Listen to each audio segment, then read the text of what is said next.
জয়, এনসিপির কর্মসূচির মধ্যে আজ কি রয়েছে জানাবেন আমাদের।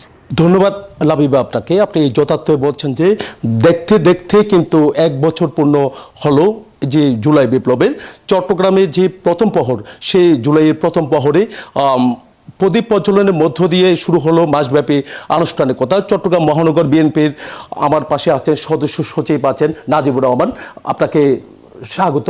আমি একটু জানতে চাচ্ছি যে মাসব্যাপী যে আপনাদের কর্মসূচি আছে কিনা, কি কি কর্মসূচি আছে? জি, আসসালামু আলাইকুম। ধন্যবাদ আপনাকে। আমরা বিগত 17 বছর ফ্যাসিবাদ বিরোধী আন্দোলনের মধ্য দিয়ে জুলাই বিপ্লব এবং আগস্টের 5 তারিখ যে ফ্যাসিবাদের পতন হয়েছে তার বর্ষপূর্তি গোটা জাতি পালন করছে। সে এই পুরো শহীদদেরকে, জুলাই আগস্ট বিপ্লবের শহীদদেরকে স্মরণ করার জন্য আমরা বাংলাদেশ জাতীয়তাবাদী দল জাতীয় পর্যায়ে কর্মসূচি ঘোষণা করেছে মাসব্যাপী 5 আগস্ট পর্যন্ত। প্রথম দিনেই জাতীয়তাবাদী ছাত্রদল মোমবাতি প্রজ্বলনের মধ্য দিয়ে প্রথম প্রহরে এটা আমরা আনুষ্ঠানিকতা শুরু করেছি। যে কর্মসূচিগুলো আছে সেগুলো পুরো বাংলাদেশব্যাপী কর্মসূচি। এর মধ্যে আগামী 3 তারিখ দেশব্যাপী যে রক্তদান কর্মসূচি আছে সেটি বাস্তবায়ন করবেন ড্যাব।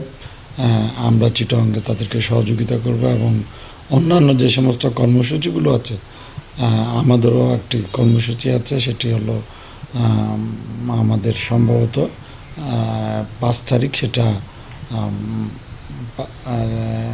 তারিখটা আমার ঠিক এখন অ্যাকুরেটটা মনে নেই। সেটা হলো আমরা মৌন মিছিল, দোয়া মাহফিল, এগুলো আমরা পর্যায়ক্রমে পুরো মাসব্যাপী আমাদের প্রোগ্রাম আছে, সেগুলো আমরা যথাযথভাবে পালন করার জন্য ইতিমধ্যে আমরা একটু জানতে চাচ্ছি প্রত্যাশাটা কতটুকু পূরণ হলো বলে মনে করছেন?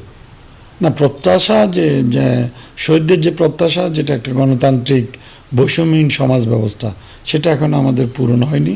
কারণ একটি অবাধ নিরপেক্ষ সুষ্ঠু নির্বাচনের মধ্য দিয়ে এবং সকলের অংশগ্রহণের মধ্য দিয়ে যে সরকার প্রতিষ্ঠিত হবে জনগণের, সেই সরকার যতদিন না প্রতিষ্ঠিত হবে আমরা মনে করি এই প্রত্যাশা পূরণ করা ততটা আমাদের পক্ষে সম্ভব না। কারণ একটা নির্বাচিত সরকার যেভাবে মানুষের জনগণের প্রত্যাশা পূরণ করতে পারবে, অন্তর্বর্তীকালীন সরকারের পক্ষে সেটা সম্ভব না।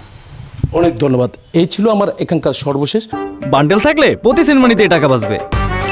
বিকাশ সেনমানি বান্ডেল কিনে জিতুন প্রতি লেনদেনে।